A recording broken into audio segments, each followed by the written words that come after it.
dans le chat. L'enregistrement a dû débuter. Bienvenue. Merci d'avoir répondu présent pour cette conférence participative qui est du coup organisée en ligne, qu'on aurait vraiment voulu organiser en physique, mais voilà. Co-organisée entre 4 structures qui sont les incubateurs d'innovation sociale et d'entrepreneurs sociaux Alter Incube et Coco Shaker, France Active Auvergne et la Chambre régionale de l'économie sociale et solidaire, dite CRES, Auvergne-Rhône-Alpes. Peut-être qu'on peut toutes dire un petit mot pour que vous puissiez nous identifier.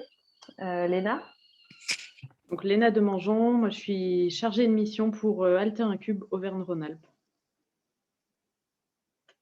Pauline ? Ouais. Pauline Tranchant, responsable des parcours d'accompagnement à Coco Shaker, un incubateur d'entrepreneurs sociaux sur l'Auvergne. Charline, je te laisse la parole. Oui, bonjour, Charline Roy, je suis également chargée de mission à France Active Auvergne, donc sur le financement des structures de l'économie sociale et solidaire et des entrepreneurs engagés sur les 4 départements auvergnats. Et donc, Laure Gardarin, moi je suis chargée de mission à la Chambre régionale de l'ESS, CRES. Alors, c'est notre premier événement en commun pendant la Clermont Innovation Week. Cependant, on est déjà très habitués à travailler ensemble parce qu'on fait partie d'un réseau informel qui s'appelle Access pour accompagner et financer les projets qui vont relever de l'économie sociale et solidaire. Donc, s'il y a des personnes que ça intéresse, on a vu qu'il y avait déjà quelques questions sur ces notions d'économie sociale et solidaire. N'hésitez pas à leur mettre dans le chat ou à prendre des temps. À la fin, on donnera nos coordonnées, des temps d'échange avec chacune d'entre nous.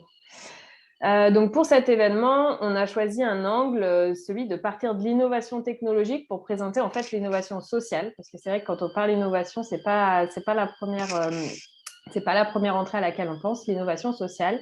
Et donc, nous, ce qu'on souhaitait, c'était montrer en quoi cette innovation sociale, elle permet de faire un pas de côté par rapport à ce qu'est l'innovation technologique.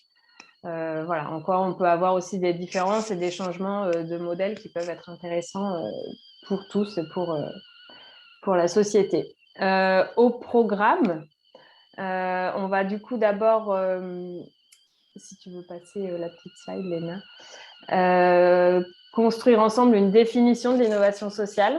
Ce qui nous prendra à peu près 20 minutes. On partira de l'innovation technologique pour définir l'innovation sociale ensuite. On passera sur un volet témoignage, que plusieurs d'entre vous étaient bien intéressés par ce volet-là, avec 3 projets, Métabatique, La Petite Fugue et la Coque des Dômes, qui pourront nous présenter en quoi leur projet est socialement innovant et bien sûr avoir des échanges questions-réponses. Et ensuite, on fera un petit tour d'horizon des possibilités d'accompagnement et de financement quand on a un projet d'innovation sociale.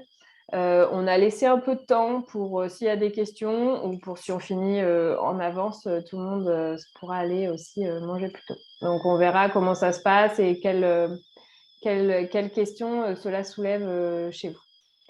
Donc, je vais laisser la parole à mes collègues et je vais vous mettre le petit lien dans le chat afin que vous puissiez vous rendre sur le volet un peu participatif de cette première partie. Ça marche, merci Laure. Du coup, en effet, ce qu'on vous propose dans ce tout premier temps, ce qu'on n'a pas spécifié non plus en introduction, c'est qu'on vous invite aussi à vous présenter dans le chat. Donc, dire juste votre nom, si vous représentez une structure ou si vous avez un projet, ça nous permet aussi de voir qui est derrière les écrans, ce qui est intéressant pour nous et pour les questions futures.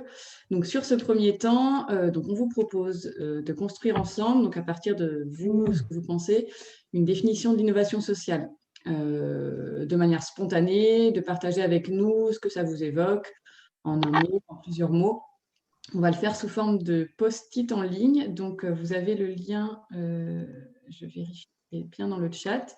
Donc, en bas, vous avez un petit icône où vous pouvez cliquer sur discussion. Donc, voilà, vous avez le lien qui apparaît post-it Colibri et vous cliquez dessus. Et ce qui va vous permettre de vous faire arriver sur une page où vous allez pouvoir ajouter des post-it, comme si on était en présentiel ou presque. L'idée, c'est bien de créer un post-it par idée. Donc, si vous avez plusieurs idées, plusieurs mots, je vous invite à utiliser plusieurs post-it. Donc, pendant 3 petites minutes. Et puis, comme ça, on pourra débriefer ensemble sur ce que vous avez ajouté. Et bonjour à tous ceux qui viennent de nous rejoindre. Et donc, dès que vous commencez à mettre des post-it, je ferai en sorte de les ranger un petit peu par grandeur d'ordre d'idées. Ça marche. Vous avez Merci, bien le Pauline. lien dans la conversation. S'il y en a qui n'arrivent pas à mettre les post-it, n'hésitez pas à nous écrire pareil dans le chat. Voilà, vous avez un petit plus tout en bas qui vous permet d'ajouter des post-it et d'écrire dedans. Merci à ceux qui se présentent dans le chat. C'est chouette de voir qui est présent ce matin.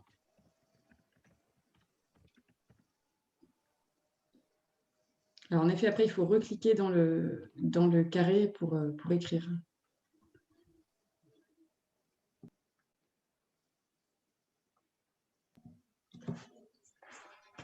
On voulait jusqu'à 10h15. C'est pas un examen. Il n'y a pas de mauvaise réponse. Ouais. Heureusement.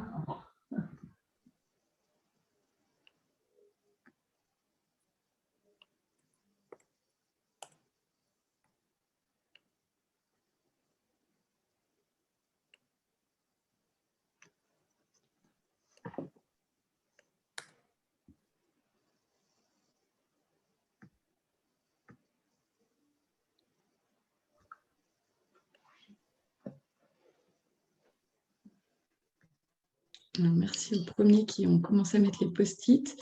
Est-ce que tout le monde arrive à le faire? N'hésitez pas à se demander la parole si ce n'est pas le cas. Voilà, un mot, une phrase, ce que ça vous évoque, sans aller chercher une définition ailleurs. Et pour ceux qui nous rejoignent, pour rappel, la question, c'est innovation sociale. Qu'est-ce que ça vous évoque?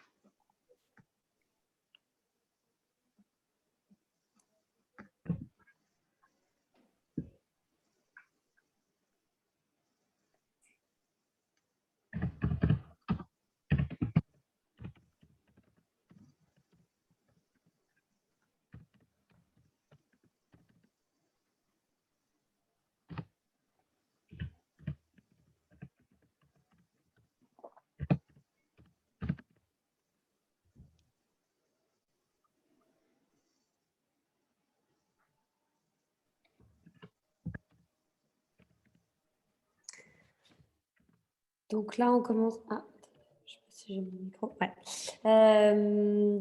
Donc il y a plusieurs. Là, il y a pas mal d'idées qui font sens. Donc on voit bien le côté mettre collectivement du sens, mettre l'intelligence collective au service de tous. Donc vraiment cette visibilité collective et de co-construction. Répondre aux besoins sociaux, qui va aussi peut-être avec le côté de mettre du lien social, répondre à un besoin non satisfait, ça c'est important. On a plein qui arrivent en même temps.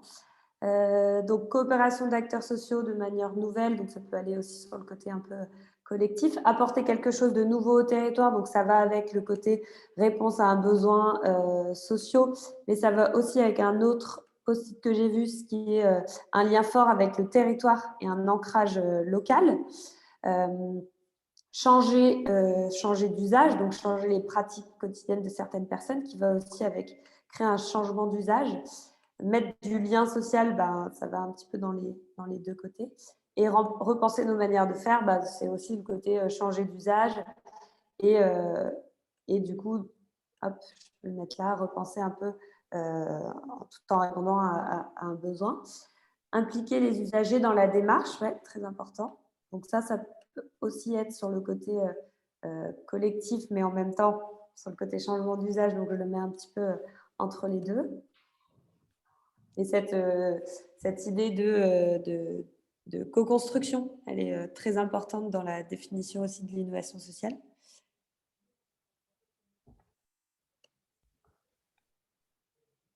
Ok, donc on voit bien donc le côté, donc on a encore quelques-uns qui arrivent, mais on voit bien l'idée faire ensemble, donc le côté collectif et co-construction, tout en impliquant les usagers, les bénéficiaires dans la démarche pour répondre à un besoin social ou environnemental non satisfait sur un territoire, parce que ce projet il va avoir un ancrage territorial fort. Et tout ça, ça va créer du changement, changer l'usage qu'on avait avant la construction de cette innovation sociale. Voilà. Est-ce que quelqu'un a envie de rajouter quelque chose par rapport à ça? Si vous voyez quelque chose qui n'est pas répondu, n'hésitez pas. Et puis après, on va pouvoir continuer. Mais c'est assez complet déjà, donc c'est chouette à voir. Et du coup, il y a quelqu'un qui pose la question de la notion d'impact dans tout ça. Donc peut-être que ça peut aller sur quand on répond à un besoin social non satisfait, on va peut-être avoir cette question d'impact sur un territoire, sur un système, sur un public cible. Donc voilà, je le mets un peu à droite en haut. Est-ce que là, en bas, je vois un post-it où il y a encore double-clic pour méditer? C'est que quelqu'un voulait mettre une dernière idée? Répondre aux enjeux écologiques et sociaux. Donc ça, je le mets aussi avec la réponse à des besoins sociaux non satisfaits. Mais là, ce qui est important de voir, c'est qu'on parle de besoins sociaux, mais ça peut aussi être des besoins environnementaux ou des enjeux écologiques. Et dans l'innovation sociale, il y a les deux qui rentrent en compte. Donc, c'est intéressant de le voir là aussi. Et je vais prendre un dernier post-it. Je ne sais pas si celui-là, il va être édité ou pas. Et ensuite, on va pouvoir continuer avec la suite.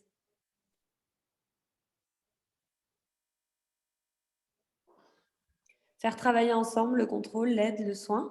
Donc là, on retrouve la notion de faire travailler ensemble, donc ce côté d'impliquer les acteurs locaux, les usagers. Donc, il y a toute cette démarche. Et après, sur le côté, le contrôle, l'aide, le soin, je ne sais pas si je comprends bien le post-it, mais il y a cette idée de l'innovation sociale, elle peut se retrouver dans tous les domaines d'activité, que ça soit sur le côté aide, le côté soin à la personne. Donc voilà, c'est parfait. Merci beaucoup pour toutes vos contributions. C'est intéressant de voir comment on identifie un petit peu l'innovation sociale. Donc merci à tous et à toutes. Léna, si ça te va de... Ouais. Absolument. Merci pour toutes ces contributions. On va retrouver un petit peu tous les éléments que vous avez évoqués au long de cette mini-conférence à deux voix. Entre donc moi qui suis chargée de mission Alter Incube et Pauline qui est mon homologue à Coco Shaker. Donc le pari qu'on fait un petit peu aujourd'hui, c'est de se dire qu'est-ce qu'est l'innovation sociale et est-ce qu'à partir de l'innovation technologique qui est un peu mieux connue et appréhendée, on peut construire une définition de l'innovation sociale. Souvent, le premier focus qu'on a quand on parle d'innovation, c'est de se dire c'est de la nouveauté, il y a un aspect nouveau, créatif, original. Et c'est en effet quelque chose qu'on retrouve dans l'innovation sociale, mais souvent on l'apprécie sur une échelle territoriale qui est plus restreinte. Là, vous avez noté dans vos post-it qu'il y a souvent un lien fort au territoire dans l'innovation sociale. Et en effet, c'est le cas. Et comme une innovation sociale ne peut pas automatiquement être dupliquée sur plusieurs territoires, être dupliquée à l'échelle nationale, souvent pour apprécier la nouveauté d'une innovation sociale, on va regarder plutôt une échelle territoriale restreinte. Le concept d'innovation, en fait, si on revient un petit peu dessus, c'est un concept qui est plutôt porteur, tout simplement parce qu'il y a cette idée de nouveauté et surtout d'une nouveauté qui va aider à faire face à des crises. Pour une entreprise qui a besoin de se renouveler, l'innovation, elle va permettre de créer, d'ouvrir de nouveaux marchés.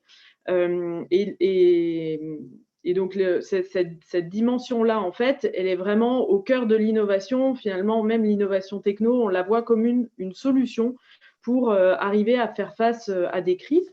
Et aujourd'hui, ce qu'on constate, c'est que ces crises, elles sont multiples. C'est des crises qui sont aussi au niveau social, environnemental, au niveau politique, démocratique.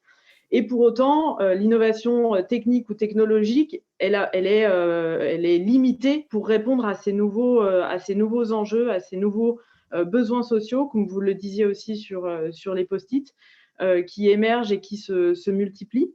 Et c'est pour ça qu'on arrive finalement à une vision un peu élargie de l'innovation, où l'innovation technique n'est pas suffisante pour répondre à des crises différentes. Et finalement, on est dans une vision de l'innovation aujourd'hui qui s'est élargie et qui s'élargit à finalement tout ce qui touche tout changement qui permet d'apporter une amélioration à quelque chose. Et c'est vraiment dans cette vision élargie que l'innovation sociale s'inscrit. Mais pour voir un petit peu plus large, on va déjà revenir sur ce que sont les différents types d'innovation, et c'est Pauline qui va vous en parler. Oui, du coup, je vais vous présenter rapidement les autres types d'innovation pour qu'on arrive un petit peu à situer aussi de quoi on parle. Dans tous les cas, ce qui est intéressant à comprendre, c'est que l'innovation sociale, elle peut se retrouver, dans tous les cas, dans une innovation sociale. Il peut avoir une innovation d'usage, de service, d'organisation différents. Mais je vais essayer de vous donner des exemples pour que vous compreniez un peu aussi de quoi on parle. Donc, tout ce qui est innovation de produits, de services, d'usage, bon, ça, c'est ce qui parle souvent le plus, puisque amener un produit ou un service, on arrive un peu à l'imager. Donc, c'est améliorer des produits, des services, des usages existants ou en introduire de nouveaux. Mais je vais m'arrêter sur l'innovation d'usage. En fait, là, on va changer les pratiques de public. Donc, à titre d'exemple, souvent, il y a des applications qui sont derrière. Par exemple, en innovation d'usage qu'on voit sur Clermont-Ferrand, il y a MyBus qui a été créé. Donc, l'innovation d'usage, c'est qu'avant, vous pouviez acheter votre ticket de bus dans le bus directement. Bah là, il y a une application qui est créée pour pouvoir acheter directement sur cette application un ticket de bus. À Grenoble, je sais que par exemple, on peut maintenant que acheter via soit une application, soit dans les bornes, mais plus dans le bus lui-même. Voilà, ça c'est une innovation d'usage. Innovation de procédé ou d'organisation. Là, un des exemples les plus courants qui va vous parler, c'est la mise en œuvre du télétravail partout en France. Bah, techniquement, même si là, c'est un petit peu forcé, entre guillemets, on n'a pas trop le choix. Mais avant, il y avait d'autres entreprises qui ont des modèles plus libérés, qui mettaient en place de plus en plus de télétravail. Donc ça va être aussi une innovation d'organisation, de procédé au sein même de l'entreprise.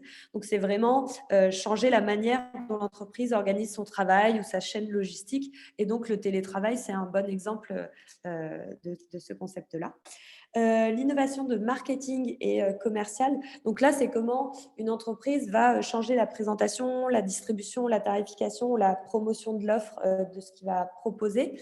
Et en exemple, j'ai essayé de prendre des exemples qui parlent aussi le plus possible. Netflix, techniquement, quand vous allez sur Netflix, en fonction de ce que vous avez regardé, de ce que vous avez fait dessus, vous allez avoir une bande-annonce qui va correspondre à ce que vous regardez le plus. Donc voilà, c'est ça aussi. Ils ont changé leur côté de marketing pour être adaptés le plus à leur cible. Innovation technologique, donc là, c'est créer ou intégrer une ou plusieurs nouvelles technologies. Attention, la différence entre technique et technologie, c'est que vraiment dans le côté technologie, c'est qu'on part d'une technique qui est un objet physique souvent, avec une adoption sociale de cette technique. Donc, elle a besoin d'être accompagnée par tout ce qu'il y a autour dans la société, les politiques publiques, etc. Donc, vraiment, il y a cette dimension-là. Par exemple, la 5G en ce moment, ça va être une innovation technologique. J'ai pris des exemples les plus larges possibles. Et en fait, après, vous allez voir qu'on a des innovations sociales plus concrètes derrière.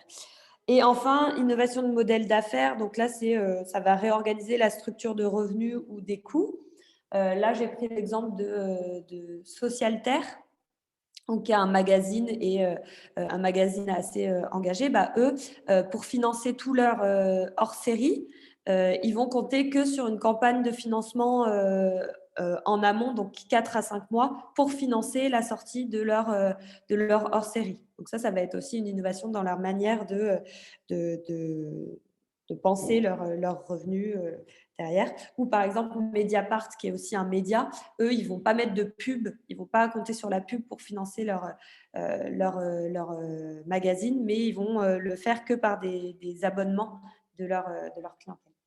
Donc voilà, c'était un petit peu pour parler de ça. Et du coup, dans la pratique, l'innovation sociale, elle ne va jamais intervenir seule et elle va souvent être associée à une ou plusieurs de ces dimensions. Donc, une innovation sociale peut avoir une dimension technologique dedans. Une innovation sociale, ça va souvent être une innovation de produits ou de services, généralement. Voilà. J'ai déjà pris assez de temps. Et du coup, juste, on peut avoir différentes intensités. Donc, ça va être soit une innovation incrémentale. Donc, ça va améliorer l'existant. Soit une innovation radicale, où là, ça va être une transformation en profondeur. Donc, on va partir d'une base de 0. Voilà. On peut passer à la slide suivante. Donc maintenant qu'on a posé un petit peu les bases de ce qui est l'innovation, on peut s'intéresser plutôt à l'aspect social. Spontanément, quand on pense innovation sociale, on peut se dire finalement c'est une innovation technologique, mais qui qui porte sur le domaine social, qui s'adresse à un public en difficulté. Alors on l'a vu, la dimension, comme le disait Pauline, la dimension technologique, elle n'est pas toujours présente dans l'innovation sociale, même si elle peut l'être. Et la finalité sociale et le fait de s'adresser à un public en difficulté n'est pas toujours la seule composante de l'innovation sociale. L'innovation sociale, souvent, elle inclut aussi des projets qui ont une finalité environnementale. On ne le dit pas toujours, mais c'est sous-entendu dans le sens où, finalement, comme vous le disiez, on vient répondre à des besoins sociaux, à des besoins environnementaux aussi. Et donc, souvent, l'innovation sociale comprend en fait cet aspect environnemental. Et on peut aussi, parfois, certains projets socialement innovants, en fait, certes, ils cherchent à répondre à des besoins sociaux, mais ils ont aussi une vocation qui va au-delà de ça. Tout à l'heure, vous mettiez dans vos post-it mettre du sens collectivement. Là, on est vraiment aussi dans une nouvelle manière d'entreprendre, de créer de la richesse. Finalement, il y a une dimension qui dépasse la seule réponse à un besoin social, mais aussi la volonté de trouver une nouvelle manière de faire. Ça aussi, c'était ressorti dans vos post-it.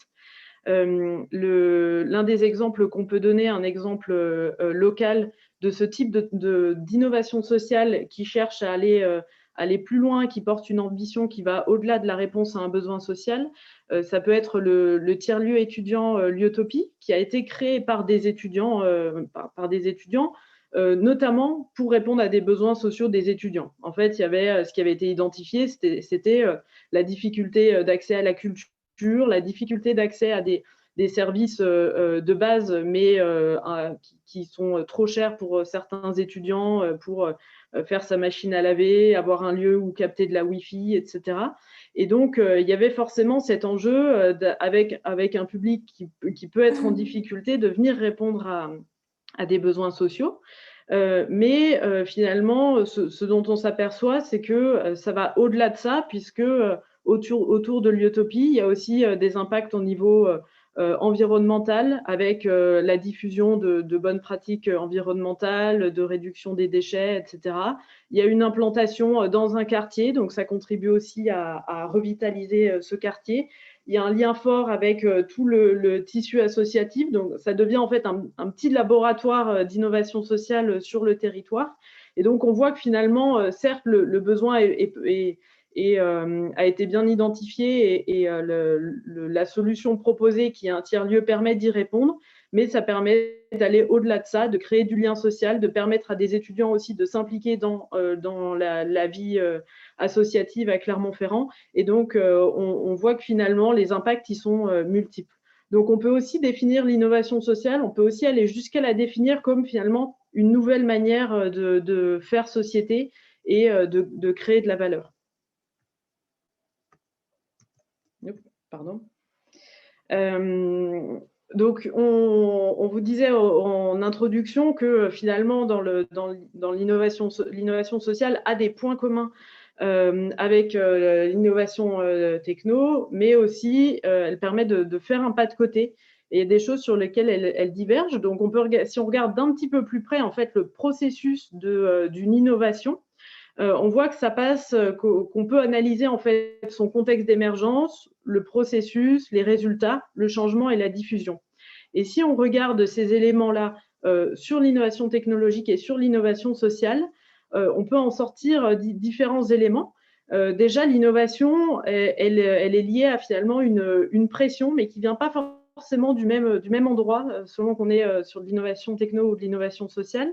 Dans de l'innovation technologique, on est sur une pression du marché. En fait, quand le marché devient très concurrentiel, les entreprises cherchent de nouveaux débouchés, donc elles ont une contrainte, une injonction à l'innovation qui leur vient du marché pour pouvoir survivre. Dans l'innovation sociale, c'est un petit peu différent. On est sur une pression qui peut être plutôt sociale, politique, environnementale. On laissera tout à l'heure les entrepreneurs qui témoigneront expliquer un petit peu plus quelle est, eux, la pression sociale ou environnementale qu'ils ont pu ressentir et qui les a poussés à agir. En tout cas, voilà, cette pression, elle existe dans les deux cas, mais elle ne provient pas du même endroit. Ensuite, sur le processus, finalement, l'innovation, ce qu'on remarque, c'est que l'innovation émerge toujours dans un écosystème d'acteurs. L'innovation, elle n'est pas hors sol, elle vient toujours en lien avec différentes parties prenantes qui viennent soutenir l'innovation. Alors parfois, on a la vision de l'entrepreneur individuel qui développe sa start-up, etc., qui est seul. Mais finalement, on ne voit pas forcément derrière tout ce qui est venu alimenter le projet. Tous les aspects techniques, donc il y a ce lien avec la recherche qu'on retrouve, l'écosystème aussi territorial, les incubateurs, les accélérateurs. Donc finalement, il y a des écosystèmes qui sont plus ou moins favorables à l'émergence d'innovation. Et ça, c'est vrai pour l'innovation sociale et pour l'innovation technologique. Donc on retrouve cette multitude d'acteurs. En innovation techno, parfois un lien avec la recherche en sciences dures, et en innovation sociale, ça peut être un lien avec la recherche en sciences humaines et sociales.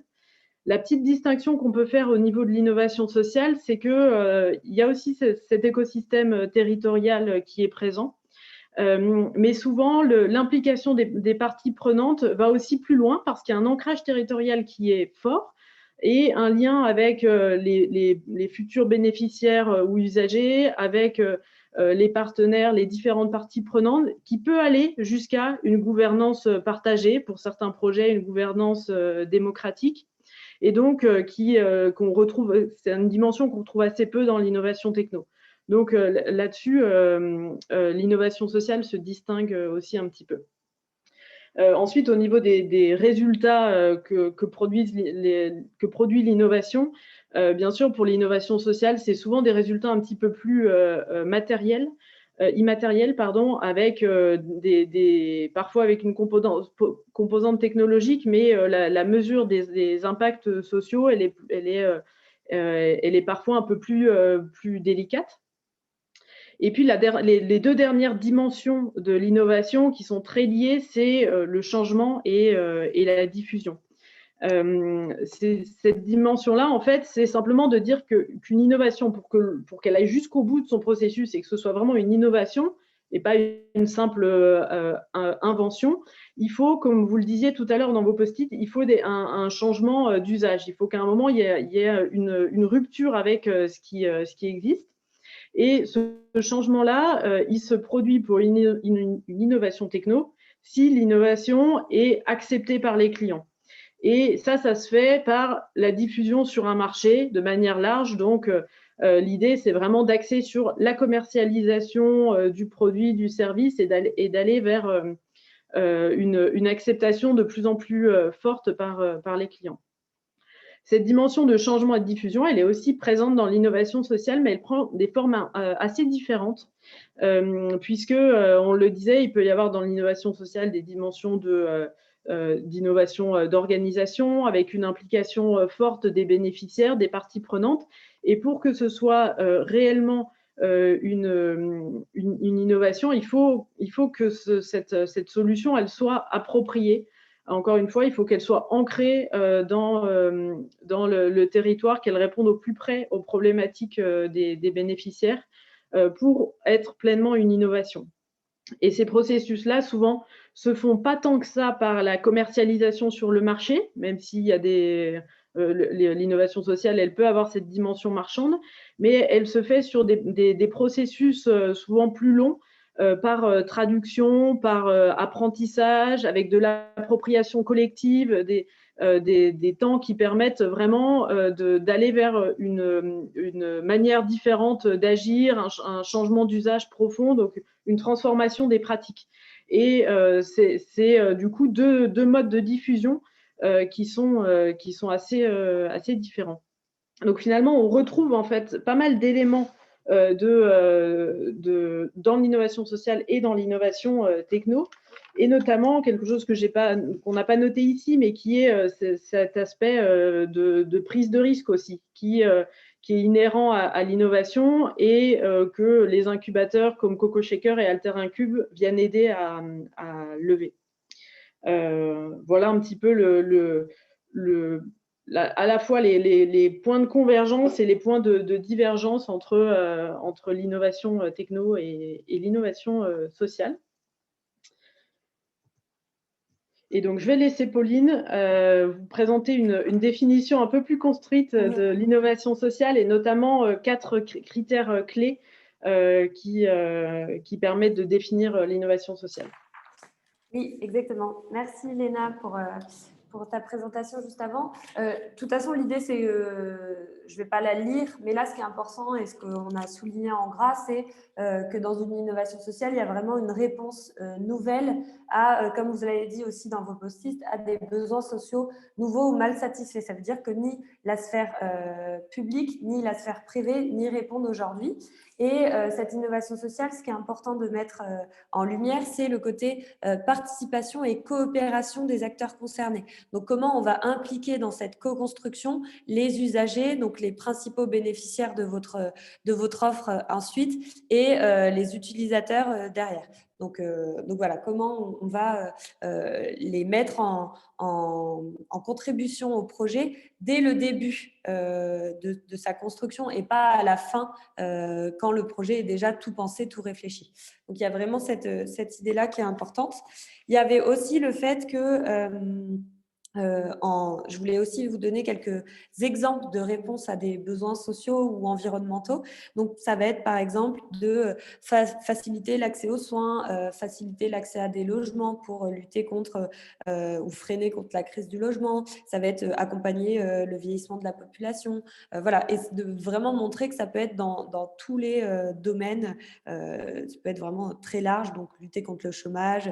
Mais on va aussi voir plutôt sur le côté du développement de l'alimentation plus saine, ou des enjeux plus liés au changement climatique. Donc voilà, il y a vraiment différents aspects. Et on dit souvent que cette innovation, ensuite, elle va passer par un processus en plusieurs étapes, donc d'une phase d'émergence au début, d'expérimentation, de diffusion et d'évaluation. Est-ce que tu peux passer à la slide suivante, Léna ? Super. Donc, je voulais juste revenir sur ces 4 critères clés de l'innovation sociale. Donc, il y a vraiment cette idée, dans un premier temps, de réponse à un besoin social mal satisfait. Donc, ça implique de l'identifier sur le territoire. Et c'est pour ça que l'ancrage territorial, il est aussi très important, parce que, en fait, ce besoin social, il va vraiment être détecté sur le territoire dans lequel vous voulez entreprendre. Et donc, vous allez faire en fonction des spécificités de ce territoire pour apporter une réponse nouvelle qui va être la raison d'être de votre projet. Et du coup, répondre à un besoin social, c'est aussi du coup avoir un impact positif en répondant à ce besoin social. Et l'idée aussi long terme, c'est pouvoir aussi inspirer de nouveaux projets sur d'autres territoires potentiellement. Le deuxième critère, c'est le côté autre effet positif, parce que en fait, là, on dit impact social ou environnemental positif, mais en fait, l'un peut aussi être, ça peut être et ou. Donc, on peut avoir un impact social qui va engendrer un impact environnemental fort ou vice-versa, puisque les deux sont des dimensions très liées. Donc voilà. Et aussi, ça va être un impact, donc générer d'autres effets positifs, donc un impact positif sur le développement économique d'un territoire, la création d'emplois sur un territoire, un impact sur la dynamique du territoire. Donc voilà. Besoin d'expérimentation et prise de risque, bah, ça c'est plutôt sur comment on va créer. Donc il y a vraiment cette dimension de mode expérimentation, donc la phase de test, de ne pas se dire ok mon produit il est fini, je ne vais jamais le tester. C'est vraiment toute cette idée de co-construction. Et enfin, implication des acteurs concernés. Donc ça, Léna, elle l'a vraiment déjà dit. Donc l'idée, c'est d'impliquer à la fois les futurs bénéficiaires, les parties prenantes et tout ça à la fois dans la co-construction de la réponse, mais aussi dans la mise en œuvre opérationnelle de la réponse. Voilà, c'est fini pour ces 4 là. Est-ce que vous avez des questions à ce stade? On peut prendre une ou deux questions avant de passer au témoignage.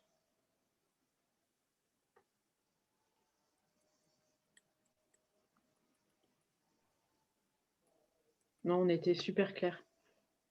Bon, de toute façon, il y aura un temps d'échange à la fin, donc vous pourrez tout à fait poser vos questions à la fin si vous le souhaitez.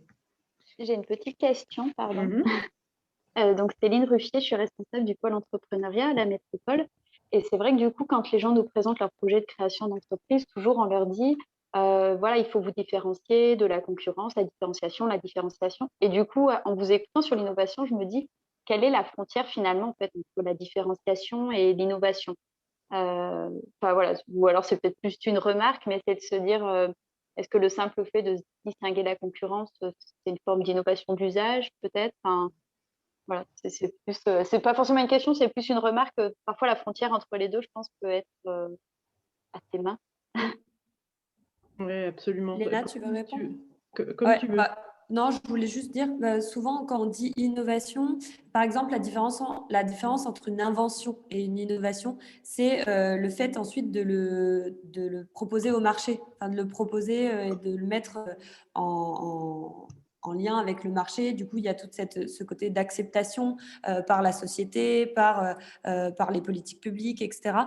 Et du coup, la différenciation, pour moi, c'est juste un des procédés qui va en faire une innovation. Et derrière, il y a plein d'autres choses pour en faire vraiment une innovation.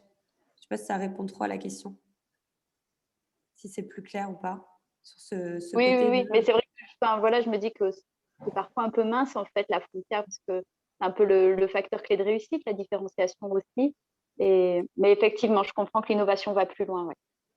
Et comme nous, comme on l'a vu aussi sur le côté innovation sociale, il y a vraiment cette dimension territoriale et qu'une innovation, donc une différenciation, elle peut se voir ailleurs sur un autre territoire, mais que nous, on va quand même la prendre en compte sur le territoire si elle a été construite avec le territoire et qu'il y a cette dimension de co-construction avec d'autres acteurs.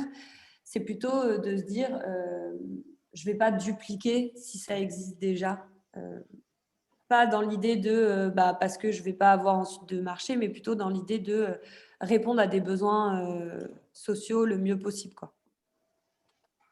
Merci. Et pour compléter, ce que j'entends aussi dans cet aspect de différenciation, c'est finalement c'est un aspect de la proposition de valeur et une entreprise pour pouvoir se créer et se pérenniser, il faut forcément qu'elle apporte une valeur. Et l'élément de différenciation est un des éléments, en effet, qu'on prend en compte, mais il y a aussi tout le processus, comme le soulignait Pauline, qui est important dans l'innovation et pas seulement, donc finalement, la différenciation est seulement une dimension. Merci. Est-ce qu'il y a d'autres questions ?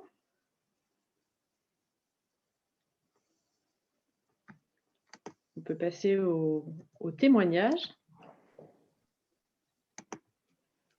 Ça marche, merci Léna. N'hésitez pas hein, même à mettre au fur et à mesure vos questions si elles vous viennent par la suite dans le chat, puis on reprendra en effet un temps à la fin. C'est plus facile de les ressortir du chat au fur et à mesure. Donc, on va maintenant accueillir 3 projets. Enfin, ils ne sont plus au stade de projet puisqu'ils existent bel et bien, vous le verrez, et qui viendront du coup illustrer ce dont nous venons de parler. On pourra nous raconter leurs histoires, quels constats, justement, on en parlait, quelle pression sociale ou environnementale, voilà. Qu'est-ce qui les a amenés à créer leur entreprise et qu'est-ce qui fait que ce sont des projets socialement innovants. Donc, je remercie Damien Langlois de Métabatique, Noémie Carbonneau et Simon Jansou de la Petite Fugue et Antoine Ferron de la COP des Dômes qui vont nous partager leurs expériences. Je vous inviterai à chacun de vos témoignages à, si possible, mettre votre vidéo pour qu'on puisse vous identifier également. On va commencer par laisser la parole à Damien Langlois. Est-ce que Damien, tu peux me confirmer que tu es bien là? Et si tu peux nous présenter tout d'abord Métabatique en quelques mots pour qu'on puisse comprendre de quoi il s'agit.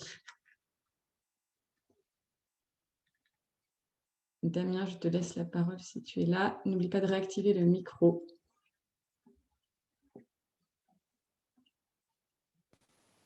Est-ce que vous m'entendez? C'est bon. Ah, parfait. Bonjour à tous. Du coup, Damien Langlois pour Métabatique. Métabatique, c'est une association qui fait du réemploi de matériaux de construction.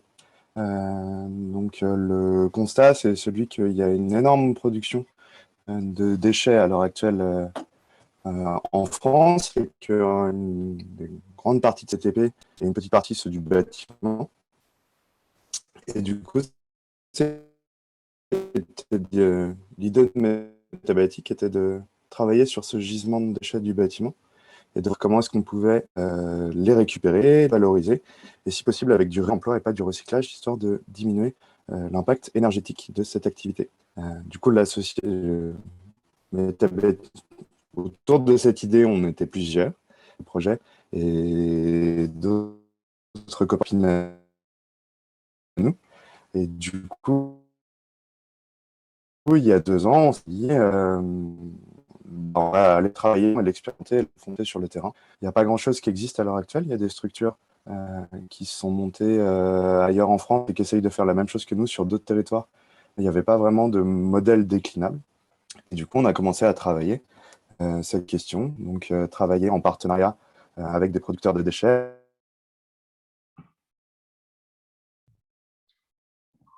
Alors, Damien, je crois qu'on t'a perdu. Est-ce que tu nous entends encore? Parce Ouais, il y a le son que qui s'est coupé. Pour nous, c'était... On peut peut-être essayer de couper Ouais. le caméra qu'il ait plus de bande passante. Ouais, je peux éteindre la vidéo. Merci, ouais, ce sera peut-être un peu plus clair en termes de son. Est-ce que vous m'entendez? Oui, c'est bon. Parfait, merci. Et du coup, l'idée dès le départ, c'est de le monter en association. Parce qu'on était plusieurs à être attachés aux valeurs associatives et à l'idée de travailler pour le bien commun, mais 2 aussi parce que ça permettait d'intégrer plein d'acteurs, parce que c'est un secteur, le réemploi de déchets, qui nécessite d'intégrer plein d'acteurs différents pour travailler ensemble à des solutions. Il y avait vraiment une absence de modèle à construire, et donc il fallait qu'on soit capable de réfléchir à plusieurs, chacun pouvant apporter cette petite pierre à l'édifice. Et du coup, c'est pour ça qu'on s'est tourné vers le choix du modèle associatif, afin de pouvoir vraiment intégrer le plus de gens possible et différents à la réflexion autour de ce projet. Voilà, je ne sais pas ce que je peux rajouter d'autre. Oui, merci, c'est très clair, notamment sur la co-construction dont parlaient Léna et Pauline juste avant, sur le fait d'impliquer d'autres parties prenantes dès le début. Est-ce que vous, quand vous présentez Métabatique, voilà, en quoi vous expliquez que c'est un projet qui est socialement innovant? Qu'est-ce qui fait que, voilà, qu'est-ce que vous mettez en avant quand vous présentez le projet sur ce volet-là? La présentation de Métabatique, elle s'axe sur le côté d'être environnementalement parlant, innovant.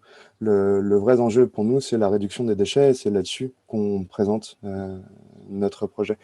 Je pense que la question environnementale à l'heure actuelle est une question sociale, c'est une question collective. Et du coup, c'est en ça que notre projet est innovant socialement en répondant à un besoin environnemental. L'enjeu, c'est que la problématique de Métabatic, tout le monde sait qu'il y a un souci. Tout le monde se dit, en fait, c'est débile de jeter autant de choses qui seraient réemployables à la poubelle. Et c'est vraiment quelque chose que chacun des acteurs individuellement en est conscient. De se dire, ah, il y a un problème, je suis en train de jeter des trucs neufs à la poubelle, ou il y a un problème, ma poubelle est plein de trucs neufs, ou j'ai un problème, je ne trouve pas de matériaux, alors il y a plein de gens qui jettent des trucs neufs. Et du coup, Métabatic offre une réponse sociale à ce problème qui est partagé par tout un tas d'individus qui, tout seuls, n'ont pas trouvé de solution. Et donc, il faut faire le lien entre toutes ces différentes problématiques pour trouver une réponse qui va à la fois satisfaire chacun des acteurs individuellement. Ils vont diminuer l'impact de leur poubelle, ils vont trouver des matériaux réemployables facilement, mais qui va aussi bénéficier collectivement en diminuant la pression sur l'environnement, en diminuant la consommation d'énergie, en diminuant aussi les décharges, etc. Oui, complètement. Et pour faire le lien encore une fois avec les questions qu'on se posait juste avant, c'est vrai que c'est un processus en fait. C'est quelque chose qui est pas inné et qui prend du temps.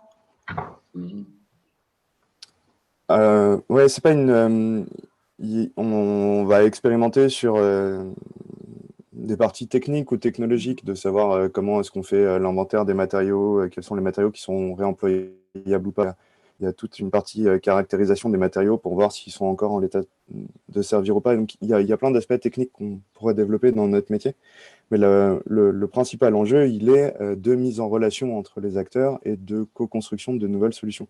Il faut aller soulever la problématique, qui est il y a des déchets qui sont réemployables, et après écouter chacun des acteurs sur les contraintes techniques qu'ils ont en disant j'aimerais bien, mais. Et du coup, le travail que fait Métabatic, c'est d'écouter tous ces mais des différents acteurs et de voir comment est-ce qu'ils se répondent les uns les autres et quelles sont les solutions qu'on peut apporter. Donc il y a à la fois la question de réponse à un besoin, mais aussi une question d'identification du besoin des acteurs qui est très importante et qui passe par du dialogue, de la mise en relation, de l'écoute.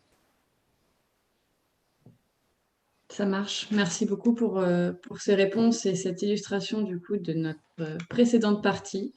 C'est très intéressant et très inspirant de voir un petit peu ce qui peut être mis en avant, ce qui peut être présenté comme voilà, socialement innovant dans votre projet, puis comment vous l'avez co-construit. On aura pareil un temps de questions-réponses à la fin des 3 témoignages. Donc, si vous avez des questions directement à Damien pour Métabatic, ben, je vous invite à les mettre soit tout de suite, soit à la fin des présentations dans le chat. Il pourra y répondre par la suite. Merci beaucoup, Damien, pour ce témoignage. Merci à vous. Est-ce que Antoine, tu es par là? Donc, on va accueillir Antoine Ferron de la COP des Dômes, qui est salarié, qui était également à l'initiative de ce projet collectif. Donc, voilà. De la même manière, oui, Antoine, tu es là? Vous m'entendez? Super, oui. De la même manière, je vais te laisser expliquer, nous présenter rapidement la COP des Dômes, donc quelles sont ses particularités, les particularités du projet, et qui en font un projet, encore une fois, socialement innovant. Et puis voilà, on reviendra ensuite sur des points du projet. Ça marche. Alors, je suis aussi accompagné par Elisabeth Stolsteiner, qui est normalement dans le chat, mais je ne sais pas si son micro marchera. Elle est censée présenter avec moi l'innovation sociale de la COP. Voilà. Ok, très bien. J'avais juste une petite présentation à projeter. Je ne sais pas si je peux partager mon écran ou... Alors, il faut... Laure, tu peux le... On devrait pouvoir le faire en partageant l'organisation. Oui. Normalement, quand vous cliquez sur partager l'écran, c'est déjà autorisé. Ok, parfait. Alors, attendez. Écran 2, partager.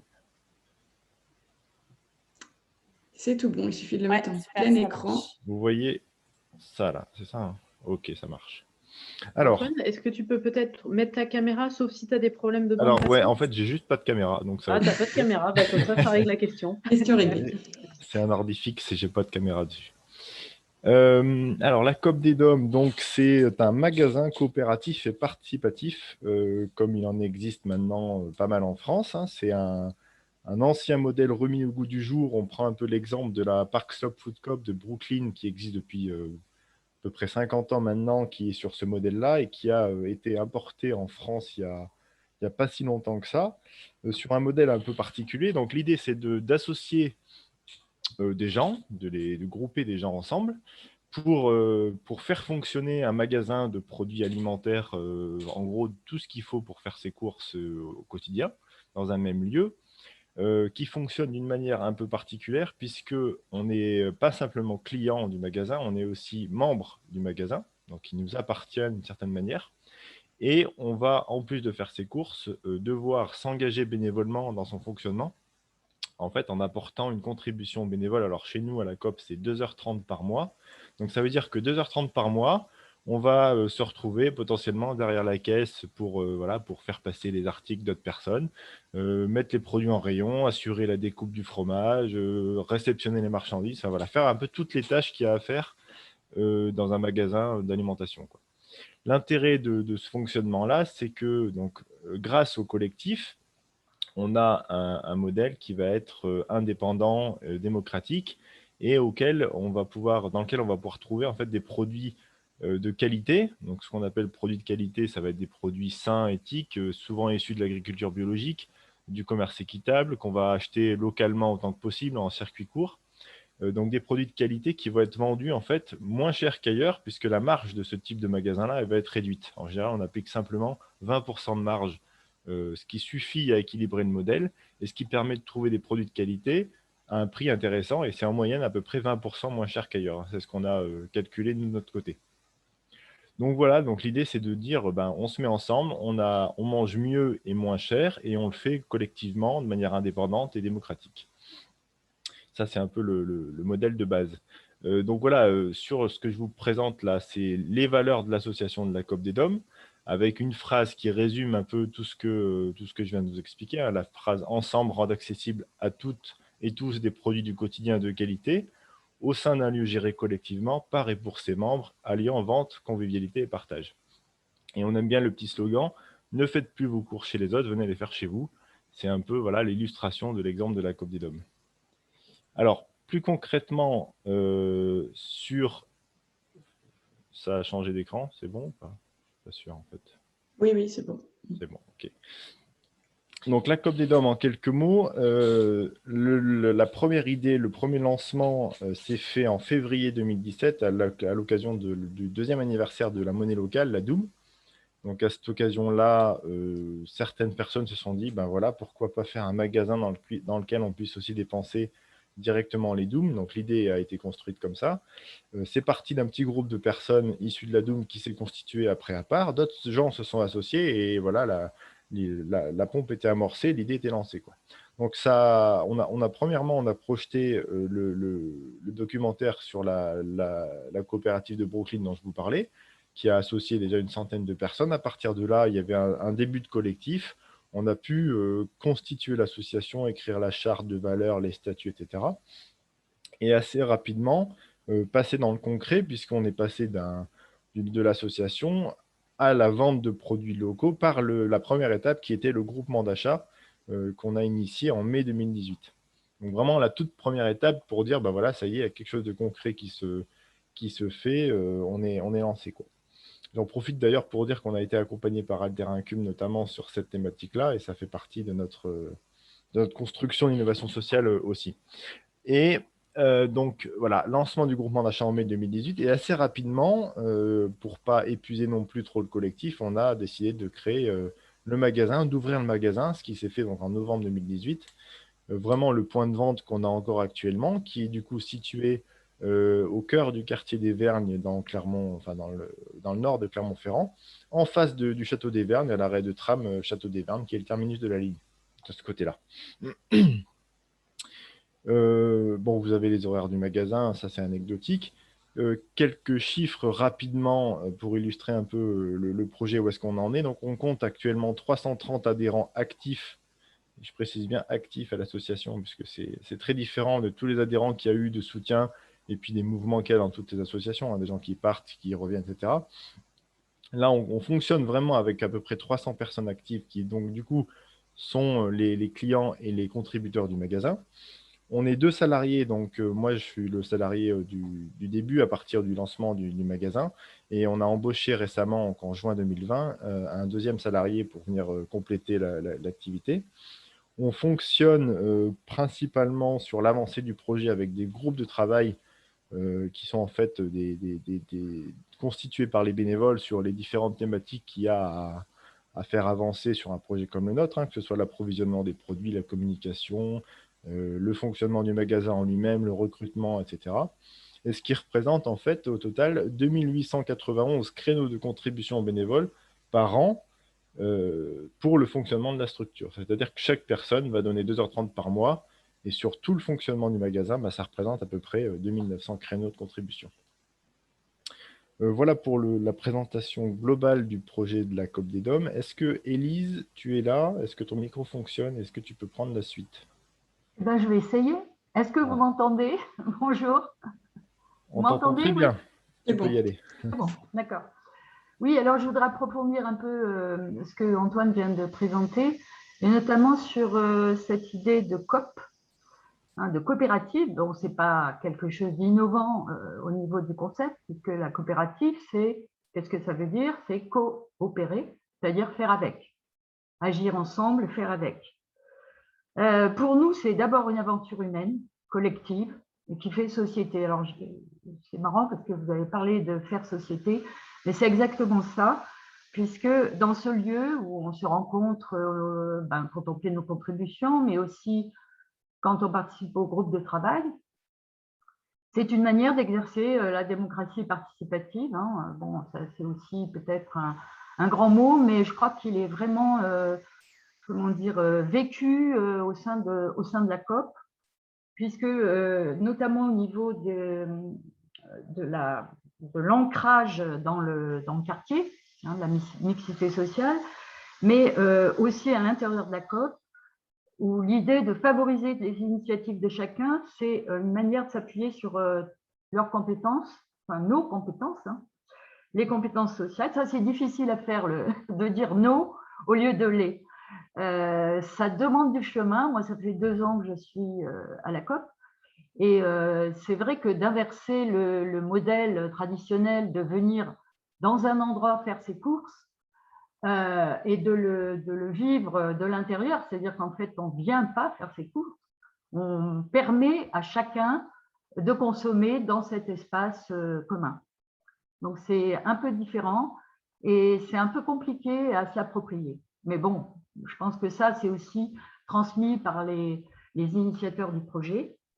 Et justement, Élise, pardon de vous couper, tant que vous êtes sur le sujet, vous dites que c'est difficile de faire ce changement un petit peu de manière de consommer, d'agir. Est-ce qu'il y a eu des freins de la part des adhérents ou des non-adhérents, et comment est-ce que vous réussissez à les embarquer justement dans cette nouvelle manière de consommer, coopérer et de s'approprier un petit peu le concept? Alors, je ne crois pas qu'il y ait une méthode particulière, et puis en plus, on ne les emmène pas, puisqu'ils sont déjà emmenés par eux-mêmes. C'est ce que je voulais justement appuyer sur ce point-là, c'est que c'est vraiment un engagement en fait de chacun. Et en fait, le fonctionnement se fait un peu par infusion plutôt que par transmission. Enfin, c'est un peu comme ça que je le vois, puisque je suis référente. Antoine a présenté le système de contribution. Chaque contribution en fait est encadrée par un référent, c'est-à-dire quelqu'un qui s'est engagé à justement aider les nouveaux, notamment les nouvelles personnes qui viennent, et surtout favoriser l'esprit d'initiative. Il n'est pas question si vous voulez, de transmettre quelque chose de figé, et c'est en ça que c'est innovant justement, parce que pour moi l'innovation, c'est aussi bouger à l'intérieur de sa tête et bouger physiquement. Et ça, on le trouve à la COP. Voilà, ça c'est une chose que je voulais transmettre. Après, les participations se font à tous les niveaux de la COP. On peut participer à des groupes de travail qui concernent la gestion, qui concernent le financement, qui concernent le magasin lui-même et d'autres participations. Et là, être coopérateur, c'est vraiment participer à tous les niveaux de la structure. Voilà. En quoi c'est innovant par rapport à ce qui existait déjà, c'est un peu, comment dire, aller à l'inverse de l'aliénation de la consommation de masse. Hein, bon, c'est sous-entendu, mais c'est bien de le dire, qui était un peu vide de sens. Et cette COP, elle donne du sens, en fait. Elle donne du sens à comment je mange, qu'est-ce que je mange, etc. Et comment je participe au soutien des producteurs locaux. Voilà, ça c'est… Oui, le lien au territoire, il est… dans l'esprit, voilà, l'ancrage dans le quartier, mais l'ancrage aussi dans le territoire grâce au soutien aux producteurs locaux, qui pour moi est un acte politique qui n'existe pas dans la consommation de masse. Voilà, et le fait d'acheter local, le fait de manger bio, tout ça participe beaucoup à l'innovation. Complètement, et c'était un peu je crois, le constat de départ et le point de départ de la création du groupement puis du magasin coopératif. C'était un petit peu ça.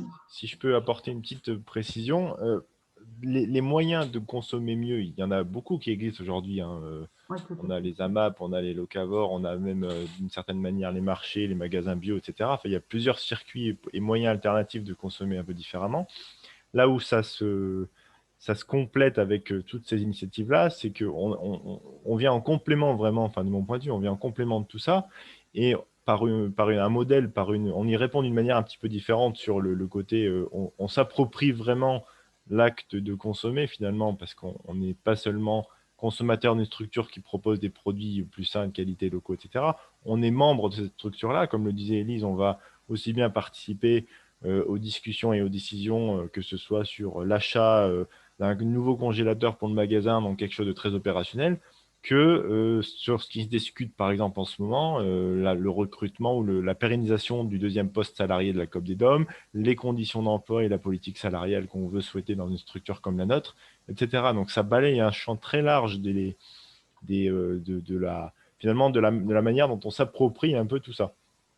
Et là où on se différencie un petit peu aussi d'autres choses, c'est que on a très tôt dans le projet mis en avant la volonté de mixité sociale, c'est-à-dire de ne pas simplement rendre accessible des produits de qualité, mais rendre accessible à tous, y compris aux gens qui n'ont pas forcément actuellement les moyens, ni l'accessibilité à ces produits-là. Et c'est pour ça aussi qu'on s'est installé dans le quartier des Vernes de Clermont, parce que ça correspondait tout à fait à cet objectif-là. Le quartier des Vernes est un quartier très défavorisé de Clermont-Ferrand, avec une population très hétérogène, avec vraiment plein de gens différents, des gens qui ont très peu de moyens, et le fait qu'il y ait un magasin comme ça vraiment en bas du quartier des Vernes, ça favorise aussi cet accès à ces gens-là, à des produits de meilleure qualité, quoi. Voilà. Ouais. Merci beaucoup à tous les deux pour vos interventions. Excuse-moi, je voulais juste conclure parce que j'avais une petite phrase qui met un peu de poésie dans cette rigidité de la visioconférence. Pour nous, c'est une manière de réenchanter le monde. Enchanter le monde de la consommation d'une autre manière et d'une manière beaucoup plus humaine. Voilà. Merci beaucoup pour cette conclusion. Et puis tous les deux pour votre témoignage. C'est vrai que ça illustre bien ce qu'on disait auparavant sur la multidimension en fait, des projets d'innovation sociale. Hein. On voit bien que ce n'est pas uniquement sur l'environnement, mais aussi social, voilà, de gouvernance, etc. Donc ça l'illustre très bien.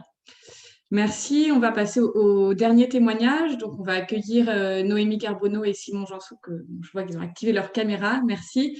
Qui ont créé la petite fugue. Donc, je vais vous laisser la parole pour nous présenter votre projet. Comment est-ce que vous avez identifié un besoin et que vous avez voulu y répondre, hein, un enjeu social. Et puis, on continuera l'échange ensuite. Bienvenue.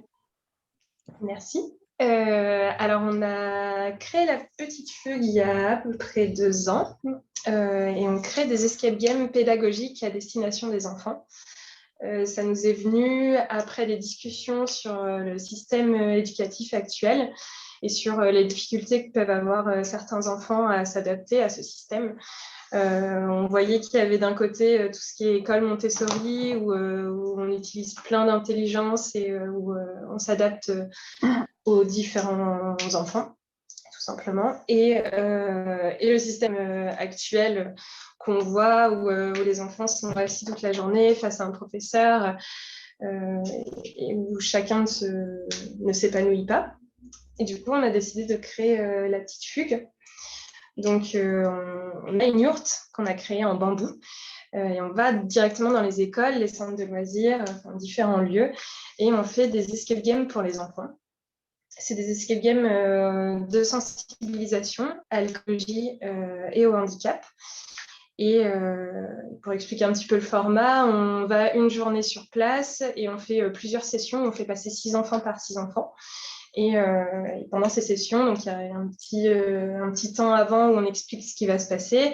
Ensuite, il y a l'escape game qui dure une demi-heure, où les enfants doivent donc fouiller, doivent répondre à des énigmes. Et à la fin, on leur parle du sujet dont on les a sensibilisés.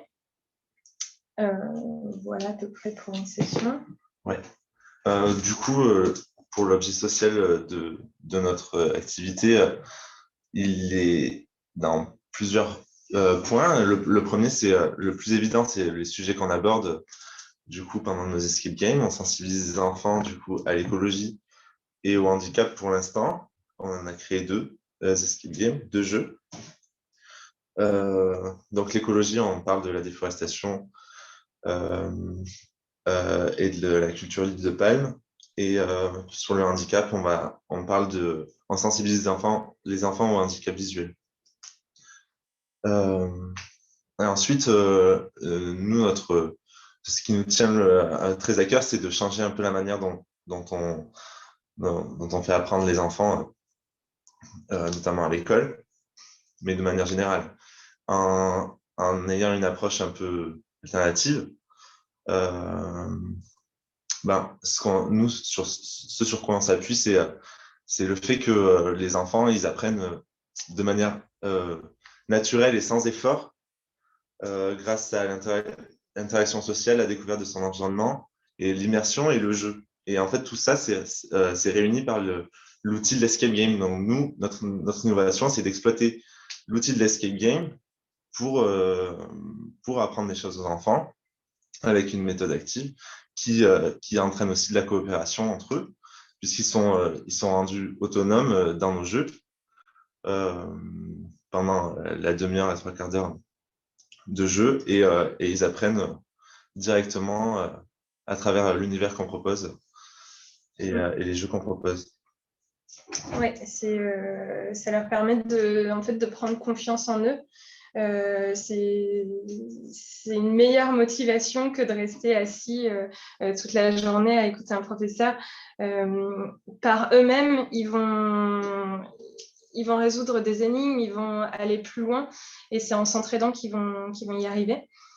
Du coup, on essaye de montrer que tout ça est possible autrement. Le but, c'est de faire vivre cette expérience aux enfants, mais aussi de montrer aux professeurs qu'eux aussi, à leur manière, ils peuvent s'impliquer dans ce genre d'activité. Ils peuvent en créer eux-mêmes et éviter qu'une journée soit toujours la même pour les enfants. Voilà à peu près. C'était très clair en termes de présentation. On comprend bien en effet le constat de départ. Est-ce que sur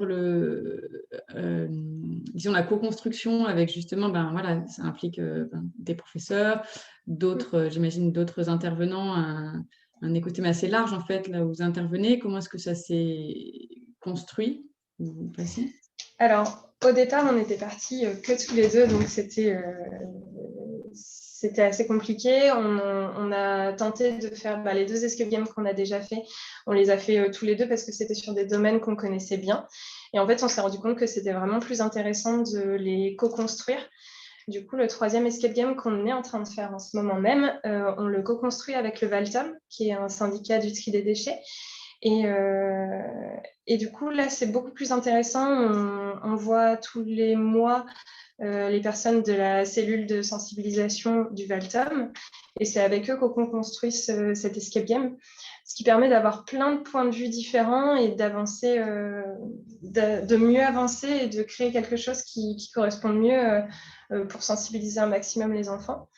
Donc voilà, on avance vraiment là-dedans. Et quand on travaille, que ce soit avec des professeurs, des directeurs d'établissement, on a vraiment cette volonté de pouvoir parler avec eux avant de comment ils ont déjà amené les choses, qu'est-ce qu'on peut faire, comment se compléter en fait pour sensibiliser toujours au mieux. Je ne sais pas si tu as d'autres dire. Voilà, et là on a un nouveau projet. C'est des éducateurs spécialisés qui sont venus nous contacter et qui veulent faire un projet d'escape game pour créer du lien entre des personnes migrantes et des étudiants. Donc pour que eux ensemble ils créent un escape game. Donc là on serait plus en soutien pour la création d'un escape game pour créer du lien entre ces différents groupes. Ça marche. Merci beaucoup pour votre témoignage. On comprend bien d'où vous êtes parti, ce sur quoi vous êtes basé pour le construire. Et en effet, c'est important d'avoir souligné le lien qui existait, l'ancrage aux autres participants, aux autres parties prenantes, comme ce qu'on disait en introduction. Merci plus largement à tous les quatre. On va ouvrir un temps de questions-réponses du coup notamment sur les témoignages. Donc, si vous avez des questions à poser directement à chaque personne qui est intervenue, n'hésitez pas dans le chat, encore une fois, ou à prendre la parole si vous préférez, ou plus largement sur la thématique. On va peut-être remettre la présentation, Léna, comme ça on aura les noms aussi des personnes. Moi, j'avais une question, Estelle, pour la métro. Je ne sais pas si vous m'entendez bien. Déjà, merci beaucoup, parce que c'est toujours... On m'entend très bien. Vous m'entendez bien? Super. C'est toujours... Merci aux personnes qui ont témoigné, parce que c'est toujours super intéressant d'avoir un retour aussi, au-delà des structures qui accompagnent, d'avoir un retour des personnes qui ont été accompagnées. J'avais une petite question pour Métabatic. Vous en êtes où aujourd'hui? Concrètement, Métabatic, vous êtes combien?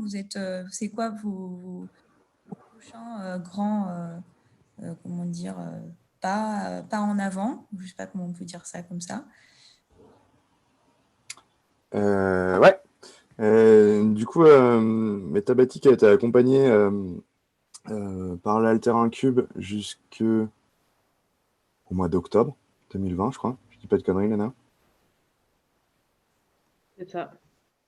Allez, trop bien. Donc on était en incubation avec l'Alter Incube jusqu'à octobre 2020 et en parallèle on avançait sur la partie réalisation physique du projet. Il faut savoir que le projet a commencé à se concrétiser quand nous aussi on a signé un partenariat avec le Valtom pour la mise à disposition d'une plateforme sur laquelle on pouvait stocker des matériaux réemployables. On a signé cette convention au mois de février 2020.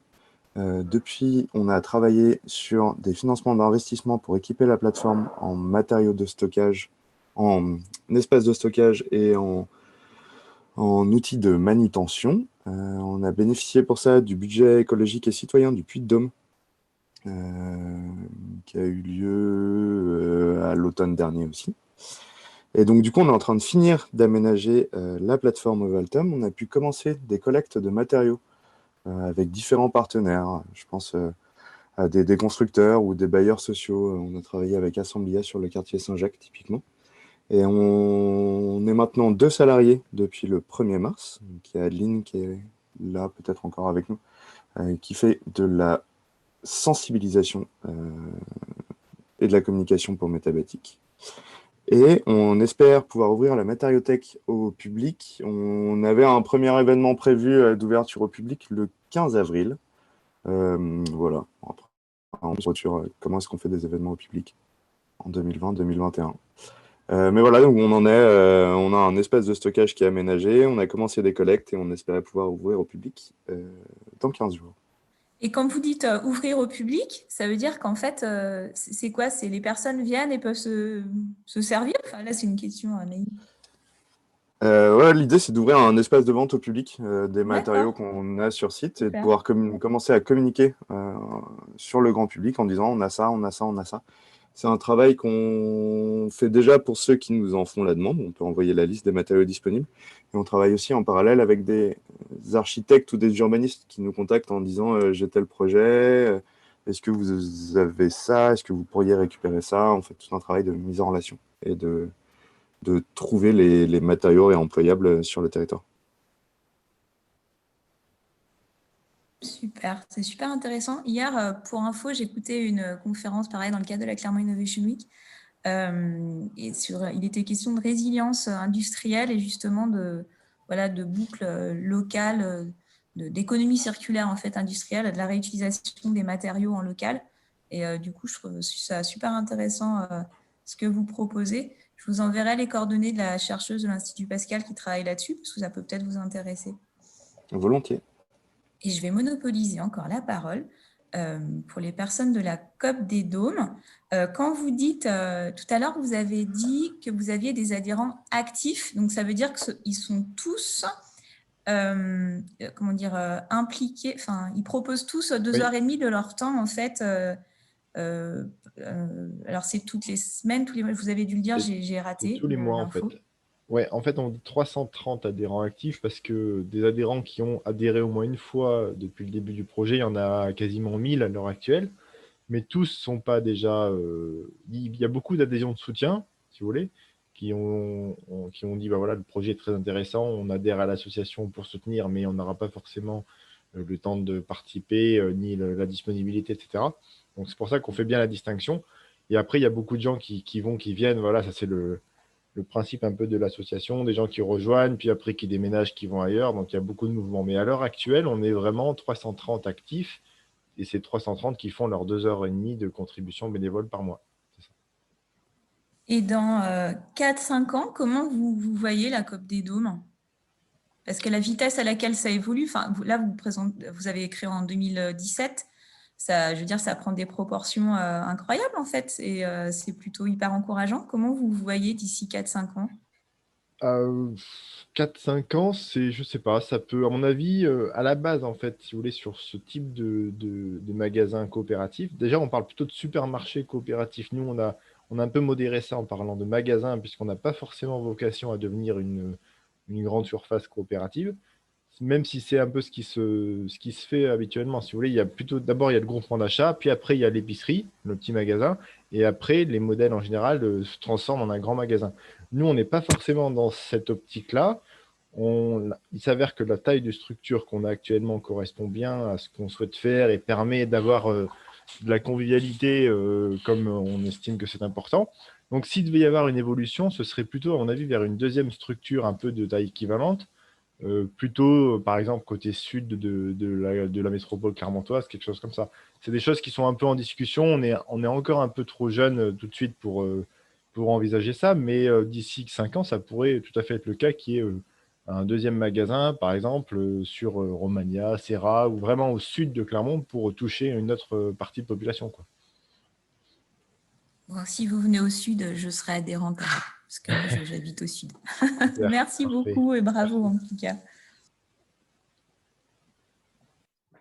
Il y avait aussi une question de Samuel, peut-être, qui peut être intéressante. Est-ce que les uns ou les autres, vous vous êtes dit avant de monter le projet que vous étiez vraiment dans de l'innovation sociale, ou c'est plutôt, vous en êtes aperçu peut-être lors de vos accompagnements? Je ne veux pas donner la réponse, mais cette notion d'innovation sociale, est-ce que vous la connaissiez avant? Est-ce que c'est maintenant que vous pouvez aussi l'évaluer?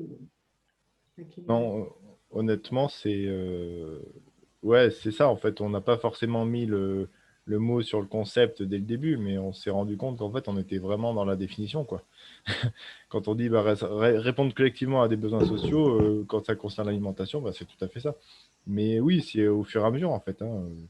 Parce qu'une innovation sociale, comme ça paraît un peu nébuleux comme concept quand on ne sait pas trop de quoi on parle, mais donc on ne s'est pas dit, tiens, on va monter ce projet-là, ce sera l'innovation sociale. Non, on s'en est rendu compte après, quoi.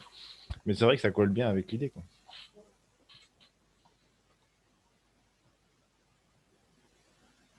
Est-ce que les autres veulent répondre sur cette partie-là? Eh bien, nous, c'est un peu pareil. On ne s'était pas du tout posé la question. On a lancé le projet et c'est en étant accompagné avec Coco Shaker où on s'est rendu compte qu'on rentrait vraiment dans les cases de l'innovation sociale.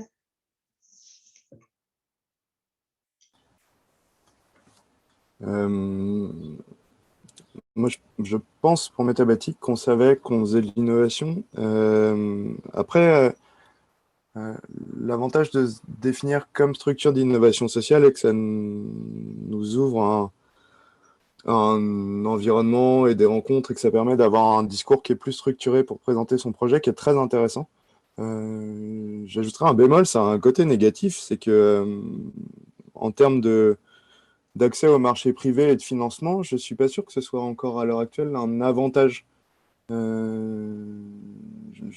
pense nous, en tout cas, on se ressent comme plus efficace vis-à-vis des financements et partenaires privés d'accès de notre discours juste sur de l'innovation ou sur un côté environnemental que sur de l'innovation sociale. Je ne suis pas sûr que ce soit encore bien compris et bien perçu par tout un tas de partenaires.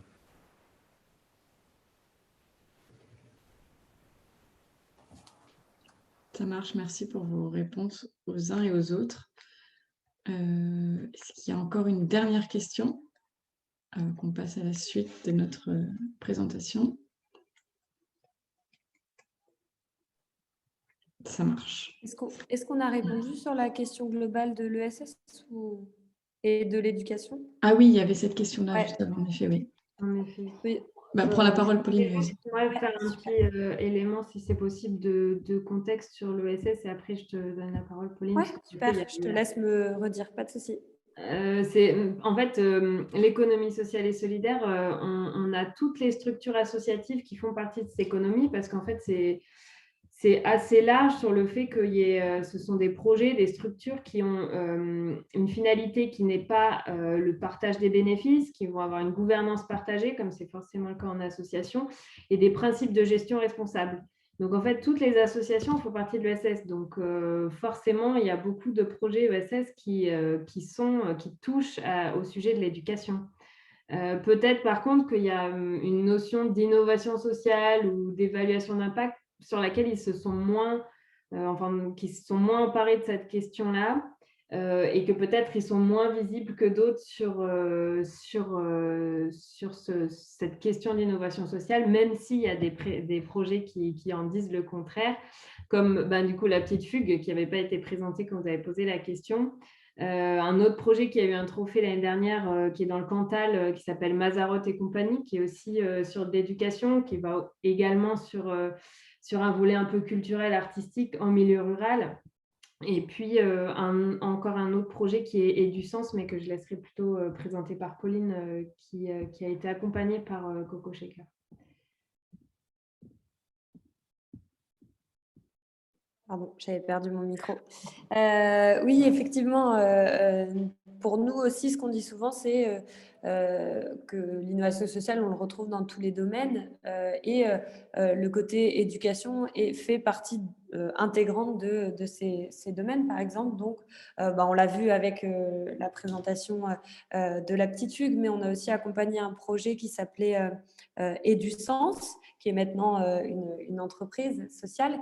Et elle, l'idée, c'était d'accompagner des élèves scolaires, enfin des élèves dans leur mallette scolaire, ainsi que les parents pour, sur un accompagnement sur le long terme, pour justement poser ces questions et leur proposer un soutien en dehors de tout ça. Et donc, son innovation, c'était sociale. Pour le coup, c'était du coup de vraiment les intégrer dans la construction justement de ces ateliers, de comment elle allait les accompagner pour identifier quels étaient vraiment leurs besoins pour ces publics qui étaient mal compris. Et c'est pour ça qu'au début, elle était vraiment sur la cible des enfants. Et force de construction et d'échange, elle s'est rendue compte qu'en fait, les parents, ils vivaient aussi le mal-être scolaire de leurs enfants. Et donc, elle a ouvert son offre à ces différentes cibles. Donc voilà, et ça rentre vraiment sur ce volet éducatif. Mais on a aussi eu un autre projet qui faisait qui est un espace de loisirs. Et donc l'idée, c'est aussi de ramener la pédagogie à l'école. Donc vraiment, à chaque fois, il y a ce lien qui peut être fait avec l'éducation. Enfin, on a souvent des projets derrière. J'espère que ça répond assez à la question, puisque c'était plutôt illustré par des exemples. Mais en tout cas, c'est partie dominante. Et juste pour revenir sur l'innovation sociale, puisque c'est une approche qui questionne, qui interroge, j'en profite, mais donc il y a le Centre d'innovation sociale qui est le CISCA, qui pose toutes ces questions-là. Il y a un atelier toujours dans le cadre de la Clermont Innovation Week qui est proposé la semaine prochaine, le 8 avril, pour poser la question de ces différentes typologies d'indicateurs qui composent l'innovation sociale. Donc, je vous mets juste là dans la conversation le lien vers l'événement si vous voulez en savoir un peu plus et questionner un peu plus à travers le côté recherche. Je te redonne la parole, Laure. J'espère qu'on a répondu à cette question, à vos questions. Et n'hésitez pas, là, du coup, on avait prévu de vous faire des rapides présentations sur les possibilités pour être accompagné et financé, notamment sur Clermont et en Auvergne, pour lancer son projet d'innovation sociale. Donc, on va tous les détailler rapidement, mais je commence par la Chambre régionale de l'ESS.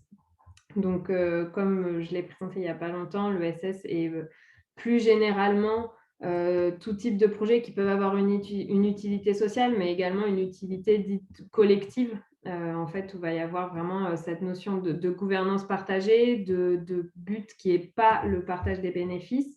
Donc, il va avoir un but social, un but environnemental, un but collectif et des principes de gestion. Donc, les CRES sont des associations mandatées par l'État pour représenter, fédérer et outiller, accompagner toutes ces structures de l'ESS.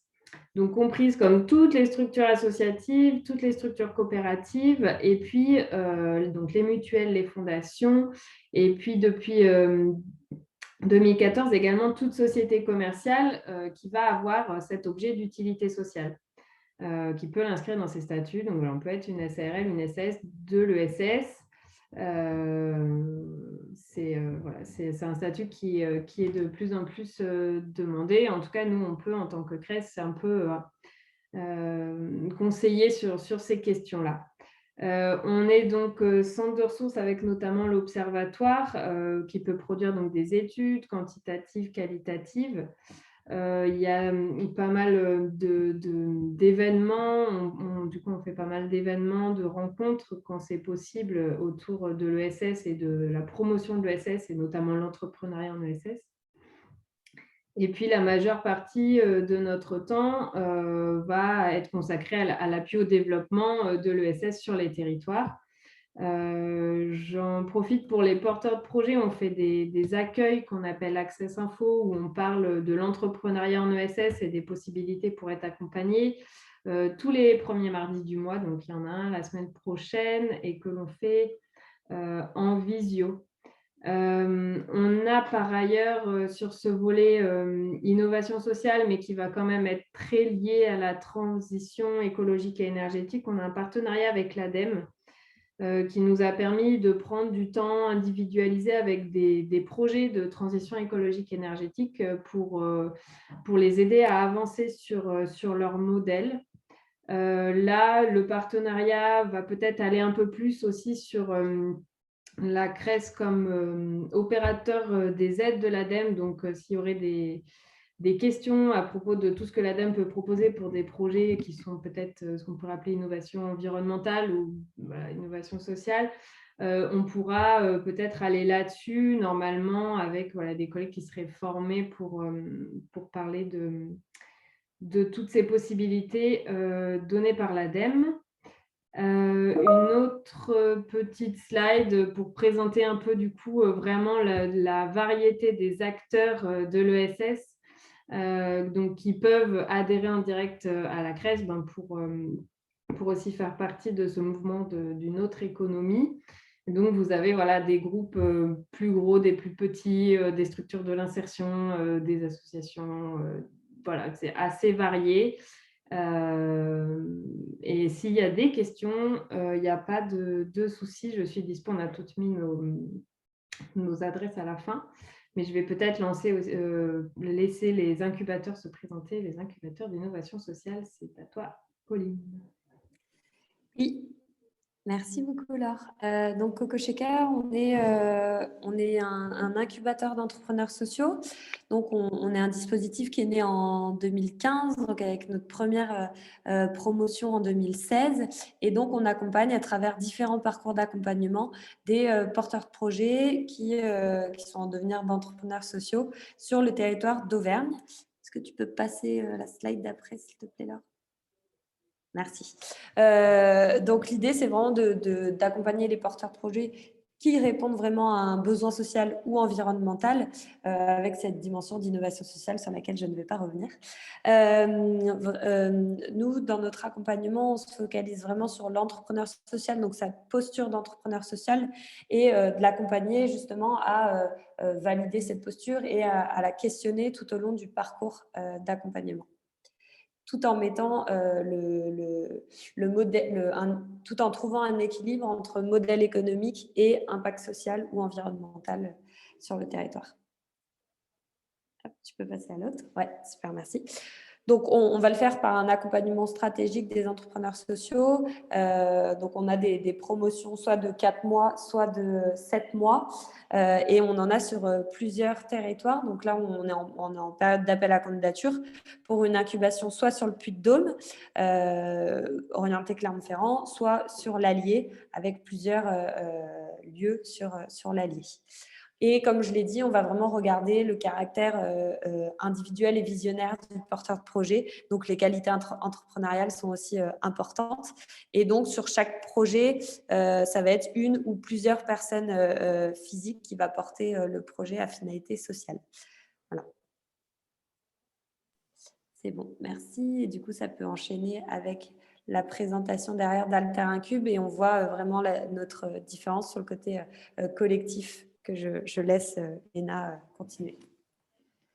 Donc, Alter Incube, c'est un incubateur de projets socialement innovants qui accompagne en effet des porteurs de projets qui sont dans une démarche de co-construction, donc des projets entrepreneuriaux collectifs ou multipartenariaux.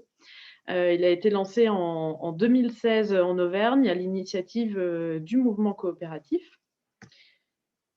Et donc ici, on a des critères de l'innovation sociale qui ressemblent un petit peu à ceux que vous avez présentés, Pauline, tout à l'heure, avec un focus un peu particulier sur le processus participatif, donc cette démarche de co-construction et d'implication des parties prenantes jusque dans une gouvernance partagée, démocratique, et puis notamment le volet appropriation collective de la valeur créée, qu'elle soit monétaire, sociale, environnementale. L'idée, c'est que cette valeur, elle soit gérée dans une logique de bien commun et d'intérêt collectif. Et puis, on retrouve bien sûr les éléments dont on a parlé tout à l'heure sur les besoins sociaux, le lien au territoire et bien sûr un modèle économique pérenne. Donc ça, c'est les critères un petit peu de sélection des projets. Et c'est ce qui distingue aussi, comme le disait Pauline, les deux incubateurs, donc ce profil entrepreneurial un peu différent. Et donc, l'accompagnement qu'on propose, c'est un accompagnement sur 18 mois, avec une phase de pré-incubation et une phase d'incubation, qui comprend en fait trois volets. Un volet d'accompagnement collectif, des journées de formation collective dédiées à l'entrepreneuriat, mais aussi plus spécifiquement à l'entrepreneuriat collectif, l'accompagnement individuel, et puis une enveloppe qui permet de financer des expertises externes sur des problématiques spécifiques liées au juridique, à la communication, à la stratégie. Et bien sûr, en plus de ces 3 volets d'accompagnement, il y a la mise en réseau avec des partenaires et des financeurs. Et on accompagne, on propose 2 entrées par an, donc il y a 2 promos par an qui intègrent l'incubateur. Donc je passe la parole à France Active, à Charline. Merci. Du coup, aussi très rapidement, donc France Active Auvergne, c'est une association qui fait partie du réseau national de France Active, qui est un réseau du coup qui regroupe plusieurs associations dans chaque département. Donc, nous, on est France Active Auvergne. On intervient sur les 4 départements auvergnats et on accompagne donc les entrepreneurs notamment sur le volet financier. Notre métier, en fait, c'est de faciliter l'accès à l'entrepreneuriat, notamment en proposant des outils financiers adaptés pour permettre le lancement, donc des garanties sur des prêts bancaires. Donc, France Active Sport Caution pour permettre un accès facilité à la banque. On a aussi des prêts solidaires pour les projets les plus engagés. Et on accompagne dans ce cadre-là les porteurs projets, notamment au moment de la création, mais ça peut aussi être au moment du développement des projets. Donc, tout à fait en lien avec notamment les incubateurs qui sont plutôt sur la phase avant de construction du projet, de la phase émergence, etc. Et nous, on intervient plutôt sur la phase de financement, même si on a aussi des outils pour accompagner l'émergence. On les conseille, on ouvre notre réseau aussi donc, de partenaires, mais surtout d'entrepreneurs qu'on a accompagnés depuis plusieurs années, qui permet de faire le lien notamment sur des personnes qui auraient créé dans une activité similaire ou sur le même territoire. Donc, c'est vraiment la partie qui est aussi importante. Et sur la cible donc, des personnes qu'on accompagne, en fait, elle est plutôt large. On accompagne historiquement les entrepreneurs donc, qui veulent créer des TPE, donc des très petites entreprises, donc des commerçants ou des artisans, notamment des personnes qui sont en recherche d'emploi depuis longtemps. C'était un petit peu l'historique de France Active et ce pourquoi France Active a été créée. On accompagne aussi des structures de l'économie sociale et solidaire, donc au sens large, comme Laure l'a expliqué juste avant. Et de plus en plus, des entrepreneurs qu'on appelle des entrepreneurs engagés. Donc, vous le voyez à l'écran sur différents axes. Alors, ce n'est pas seulement un. En général, comme on le disait, c'est plusieurs axes, donc liés à l'emploi, liés au territoire, notamment quand on entreprend dans une zone rurale ou des quartiers prioritaires. Sur le projet social, ça peut être aussi au niveau de l'environnement, de fournisseurs locaux, de circuits courts, ou au niveau de la gouvernance, que ce soit sur un modèle associatif, coopératif, ou même sur un modèle de société où on inscrit dans ses statuts du coup une gouvernance qui serait participative. Donc voilà, c'est les différents critères que nous on utilise, critères entre guillemets qu'on utilise pour évaluer en fait l'engagement des entrepreneurs, et nos outils sont adaptés en fait en fonction de ça. Et je le disais, on a des outils qui sont plutôt récents, qui permettent d'accompagner la phase émergence pour les projets qui ont le plus fort impact social, et notamment sur du financement de cette phase-là qui est parfois compliquée à financer. Voilà pour notre présentation. On a des locaux à Aubière et puis dans les 3 autres départements pour accompagner les porteurs de projets au plus proche de leur territoire. Et encore une fois, très en lien avec les autres acteurs de l'économie sociale et solidaire et de l'innovation sociale, notamment sur les incubateurs. On est très en lien quand il y a des projets qui sortent d'incubation notamment et qui sont en phase de créer sur la recherche de financement ou autre. Voilà, vous aurez les coordonnées du coup à la fin. Le plus simple, c'est en effet de me contacter pour voir un petit peu s'il y a des porteurs de projets, qu'est-ce qui pourrait être adapté, comment est-ce qu'on pourrait financer ou accompagner. Voilà, Laure, je te redonne la main sur les autres modes de financement. Oui, on souhaitait donc présenter rapidement 2 fonds. En fait, généralement, les dispositifs d'appui à l'innovation peuvent souvent être mobilisés par des projets socialement innovants, même si c'est en général pas la majorité. Donc, on a aussi un travail à faire pour que tous ces projets d'innovation sociale soient aussi reconnus dans l'écosystème d'innovation plus largement, dont du coup le Fonds métropolitain pour l'innovation, qui, je sais, n'est pas, en tout cas, une majorité de bourses accordées pour des projets d'innovation, par exemple technologique ou d'usage, et pas encore d'innovation sociale, même si on va travailler à ça. Donc, c'est un fonds qui est donné donc, en tout cas porté par la métropole, avec l'association Initiative Auvergne Innovation et Transmission, aux côtés de la CCIM, et du coup, ce fonds permet de se consacrer exclusivement à la construction de votre projet, donc avec une bourse ou alors de la prise en charge d'équipements et de frais de mission.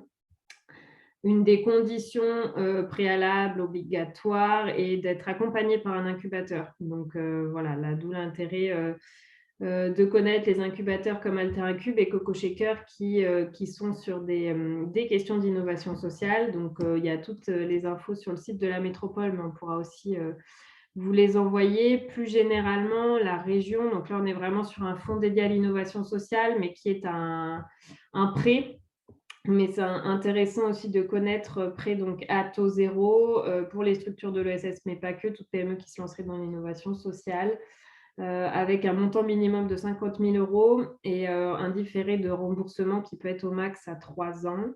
Voilà, donc c'est des solutions de financement spécifiques sur des questions d'innovation et notamment d'innovation sociale.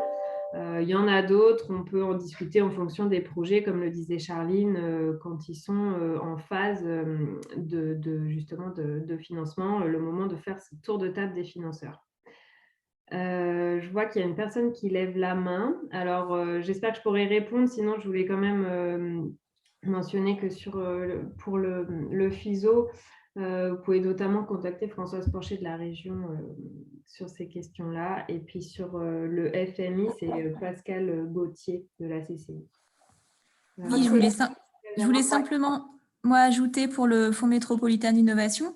Alors, il n'y a pas du tout de restriction sur quelle que soit la forme d'innovation. Il n'y a pas on est vraiment ouvert à toutes les formes d'innovation, quelle qu'elle soit. Bien évidemment, l'innovation sociale, mais ça peut être aussi l'innovation culturelle, l'innovation d'usage, de marketing. Donc, il y a vraiment là, pour le coup, un champ très ouvert là-dessus, et on espère évidemment qu'on aura des porteurs de projets d'innovation sociale de plus en plus apportés par les incubateurs, puisqu'effectivement, c'est une des conditions.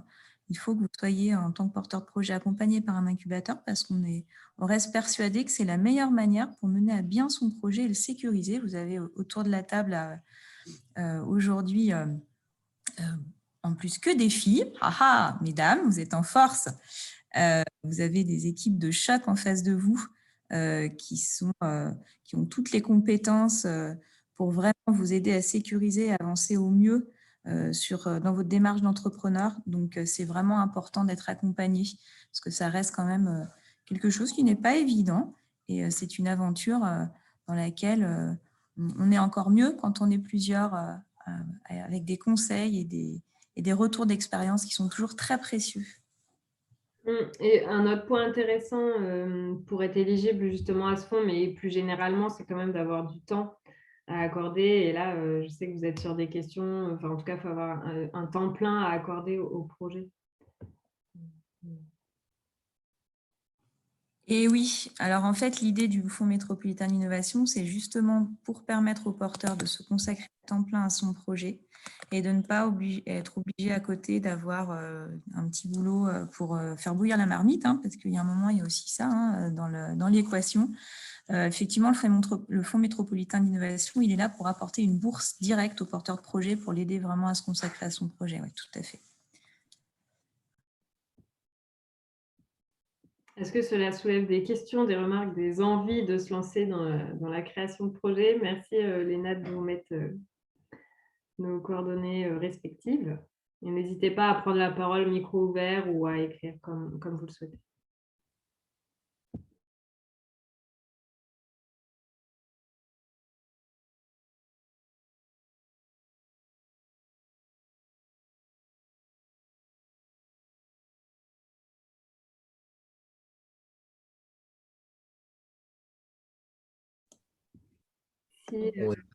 Oui, pardon. Non, on est très sage, je crois. En tout cas, merci. Moi, je voulais vous remercier pour ce temps d'échange. Voilà, plein d'infos glanées. Et puis, voilà, j'espère rassembler tout ça pour revenir vers vous plus précisément. Voilà, merci en tout cas. D'accord. Avec plaisir. Tu veux dire quelque chose, Léna? Non, simplement qu'on vous enverra le support de présentation avec tous nos contacts. Voilà, et on peut rester quelques minutes à la fin de la présentation s'il y en a certains qui veulent échanger un petit peu. Tu mets pas la petite slide pour aller plus loin? J'avais mis encore d'autres ressources pour justement, si vous avez absolument de creuser, elle sera forcément sur le support, mais voilà, des sources, des documentations pour creuser ces questions d'innovation sociale, notamment l'Institut Gaudin, qui est également un peu qui sont les mêmes idées fondatrices du CISCA dont parlait Pauline tout à l'heure. D'autres ressources documentaires et puis des sites comme celui de la VISE ou des outils comme celui de la CRES-PACA pour évaluer son innovation sociale. Voilà quelques pistes de lecture, de réflexion.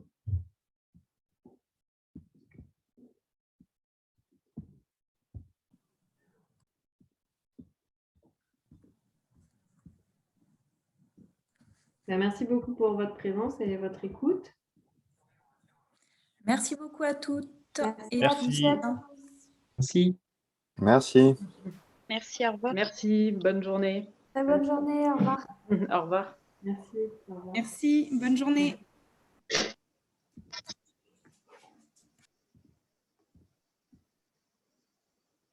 Merci beaucoup. Bonne journée. Bonne journée. Bonne journée.